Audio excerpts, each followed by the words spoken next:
ottava e ultima batteria. Ricordo che accederanno alla finale gli 8 migliori tempi dopo le batterie.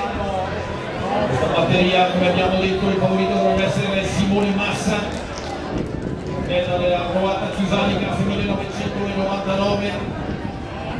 Simone Massa e anche la medaglia d'argento dei 400 indoor di quest'anno. Andiamo subito avanti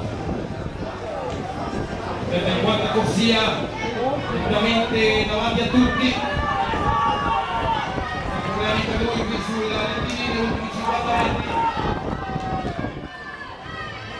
Si giudica l'ultima batteria dei 400, Massa un buon tempo 49-28 per lui.